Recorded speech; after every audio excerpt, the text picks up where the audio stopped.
Et c'est vrai, j'avais peur que ce soit très très décevant, et en vrai, bon.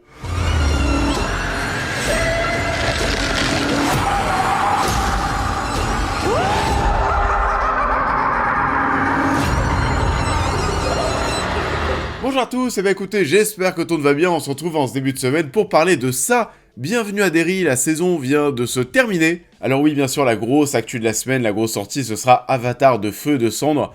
Et j'ai déjà vu le film, la critique sortira certainement demain. Mais avant de me pencher sur cette grosse vidéo, je voulais revenir sur ça, Bienvenue à Derry, le préquel des deux films d'Andy Muschietti, que j'avais, alors je vais revenir dessus, on va bien sûr en parler, est-ce que j'avais bien aimé, oui et non, les films. En tout cas, ce qui est sûr, c'est que ça faisait partie des nouveaux gros shows en cette année 2025 pour HBO. Donc, ça, Bienvenue à Derry, qu'est-ce que ça donne? C'est parti, on en parle. Et ça, Bienvenue à Derry est disponible sur HBO Max et est composé de 8 épisodes. Des événements étranges se déroulent dans la ville de Derry dans les années 60, liés à Pennywise, le clown, un personnage mystérieux qui hante Derry. Et du coup, oui, comme on l'a dit plusieurs fois sur la chaîne ces derniers mois, on se retrouve encore une fois pour une adaptation d'un Stephen King. Il y en a eu énormément cette année. Tout dernièrement au cinéma, on a eu Marche ou Crève, on a eu Running Man, on a eu mais alors tellement de choses qui viennent de Stephen King en 2025. Et du coup, oui, je vous disais qu'on allait revenir un petit peu sur les deux films Ça, qui étaient sortis il y a quelques années au cinéma. Bien sûr, j'ai une très grosse préférence pour le premier. Le premier, c'était vraiment pour le coup un bon film, ce qui faisait que j'avais hâte de voir la partie 2. Et la partie 2, on va pas se mentir, elle était très décevante. C'était même très très long dans mes souvenirs. Donc au final, c'est vrai que c'était assez dommage de voir une partie 2 qui a un peu tout gâché. C'est un peu comme Wicked. Wicked, la partie 1, j'ai bien aimé. La partie 2, j'ai trouvé quand même en dessous. Ce qui fait que pour moi, on n'est pas devant quelque chose de mémorable. C'est pareil pour ça. Mais ça n'empêche pas ça de revenir aujourd'hui sur HBO Max, avec attention Andy Muschietti, qui lui aussi est de retour en tant que réalisateur. Il est donc de retour sur quelque chose qu'il gérait plutôt bien, même si encore une fois le deuxième film était quand même beaucoup moins bon.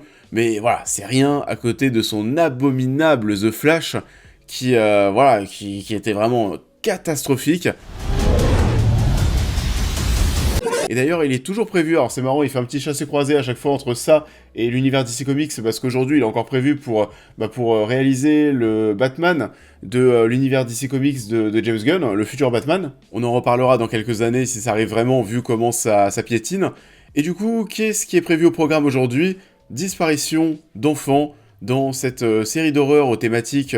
on est dans les années 60, donc on a des thématiques fortes qu'on avait durant cette période. On va bien sûr parler de racisme notamment, avec une intrigue qui va parfois se focaliser sur une famille afro-américaine.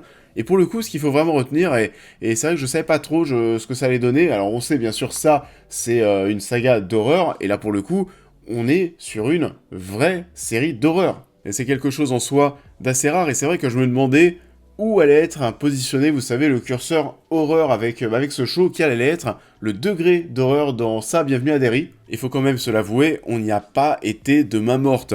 Alors c'est vrai que j'avais assez peur en voyant ce show arriver, parce que sur le papier, je suis pas non plus un grand fan de l'univers de ça, même si ça me plaît quand même.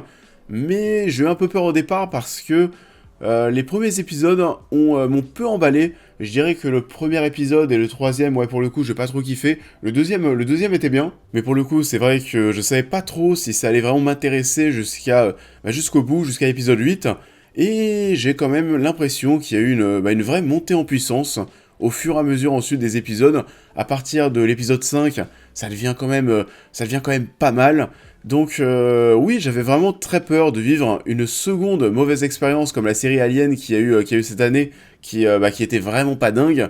Et c'est pas du tout le cas finalement, parce que la série Alien, je n'ai pas envie de voir de saison 2, alors que là, j'ai presque à vous dire pourquoi pas. Ça, Bienvenue à Derry, c'était plutôt pas mal, ça va. 7 confirmed deaths, mostly children. Au fur et à mesure, j'ai ressenti que je me prenais de plus en plus au jeu, et déjà, j'ai vachement été impressionné par l'ambition du show. Alors on le sait, c'est du HBO, généralement, c'est plutôt léché en termes de mise en scène, en termes de décor, au niveau des costumes, etc., etc. Et oui, là, pour le coup, le budget dans ça, Bienvenue à Derry, on le sent, pour les effets spéciaux aussi, alors pas tous, c'est vrai, mais le moins qu'on puisse dire, c'est que durant certaines séquences, ouais, on sent vraiment le budget. Il y a des plans ou des séquences où tu vois, mais qu'on a craché du pognon, mais alors vraiment comme ça. Et c'est une série sur laquelle HBO comptait, donc forcément on a mis les moyens, et ça a été, il me semble, le 3e plus gros lancement pour une série HBO Max après House of Dragon et The Last of Us. Et ça a du coup plutôt intéressé les gens et attiré les gens, sachant qu'en plus de ça, le show est interdit, il me semble, au moins de 16 ans, parce qu'encore une fois, on est devant une vraie série d'horreur avec des vraies grosses séquences horrifiques. J'irai pas non plus jusqu'à dire que j'ai eu peur, mais j'ai quand même été impressionné par certaines séquences. Il y a en gros au moins une grosse séquence d'horreur souvent dans chaque épisode, mais alors vraiment des très très grosses séquences où encore une fois tu sens qu'on a mis du pognon. Alors oui, parfois au niveau de certaines créatures on sent un peu trop les effets numériques, mais il y en a d'autres où ça fonctionne très très bien, c'est très gore, c'est sanglant. Il y a des gens qui vont certainement trouver ça un petit peu abusé, mais personnellement j'ai beaucoup aimé. Il y a des passages horrifiques qui m'ont moins plu. La fin du premier épisode, pour le coup, j'ai presque envie de vous dire ouais. L'épisode 3, le passage dans le cimetière, là aussi, c'était pas ouf. Je veux dire, c'est vrai que les séquences qui m'ont le plus marqué, c'est certainement les séquences où on voit Pennywise. Et alors Pennywise, comme dans les films, il est pas forcément ultra présent dans un premier temps. Et c'est pas grave, hein. C'est vrai qu'on arrive quand même à faire quelque chose d'intéressant, même sans lui, mais c'est vrai que lorsqu'il arrive, lorsqu'il débarque, tu sens que ça devient vraiment meilleur, tu sens que voilà, là tu t'agrippes à ton fauteuil, et on va avoir du coup, oui, on est sur un préquel sur Pennywise, on est sur un préquel sur ce clown, donc il va y avoir du développement autour de ce personnage. Il y a pas mal de séquences avec Pennywise à partir des épisodes, je sais pas, 4-5, à partir de la moitié de la saison. On a bien sûr Bill Skarsgård qui est de retour, et on va vraiment assister à son évolution dans le rôle, son évolution physique aussi, et finalement c'est vrai qu'on a plus à manger autour du personnage que ce à quoi je m'attendais.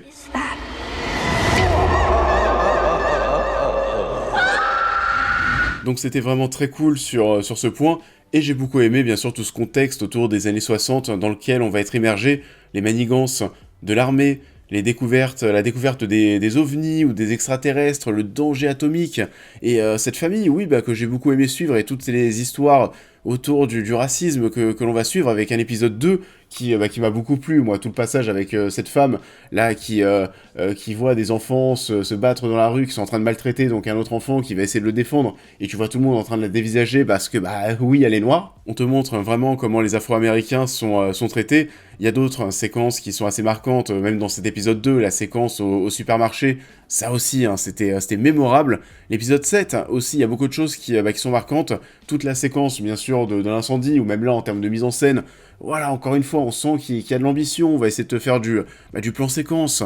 Il y a aussi des passages où il y a des transitions qui sont sympas. Je me souviens d'une transition entre deux scènes où on a la caméra qui va se rapprocher, vous savez, de 2 ou 3 fissures qu'il y a sur le sol, et puis ça nous amène sur une vision aérienne où finalement les fissures se transforment en fleuve, et puis voilà, on arrive dans un nouveau décor, à un autre endroit. Il y a du coup visuellement du bon comme du moins bon. On l'a dit parfois, les effets spéciaux sont moins bons, notamment dans le dernier épisode avec tout ce brouillard qui fait assez fake.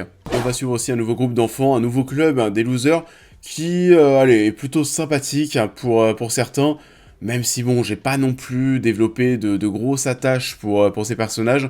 Donc oui, on retrouve ces enfants en vélo, et c'est vrai que c'est assez marrant de voir ça en ce moment, parce qu'on a Stranger Things à côté qui vient de lancer sa saison finale.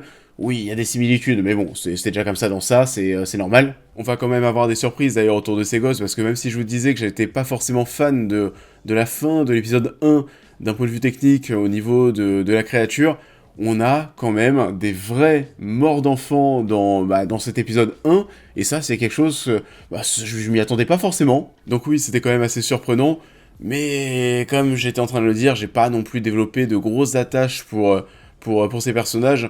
Je pense que je me suis, pour le coup, bien plus attaché à cette famille et à ces personnages.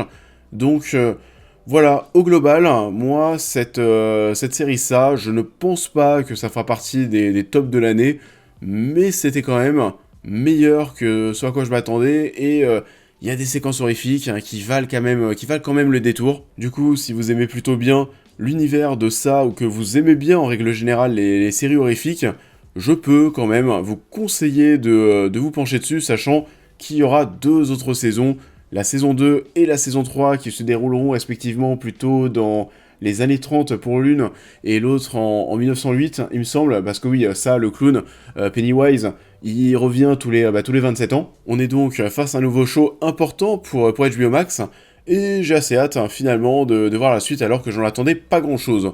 Donc voilà, je vous laisse maintenant me dire vous aussi en commentaire ce que vous en avez pensé. Comme d'habitude, je vous invite à liker cette vidéo, à me suivre sur tous les réseaux, à vous abonner à la chaîne YouTube, à devenir membre soutien si vous souhaitez soutenir mon travail, et on se retrouve dès demain certainement pour parler d'Avatar 3. This is the only pure thing in this world. The fire came from the mountain, burnt our forest. Et me concernant, je vais enchaîner tout de suite sur le tournage de ma critique d'Avatar 3. J'ai terminé l'écriture et je pense que la critique sera quand même un peu plus longue que la majorité des vidéos qui sortent sur la chaîne. Donc j'ai l'impression que j'ai quand même pas mal de choses à vous dire. Donc on se retrouve très très bientôt pour parler de cette grosse attente de cette fin d'année, cette très très grosse attente cinéma. Je vous souhaite à tous une excellente soirée et je vous dis à très vite.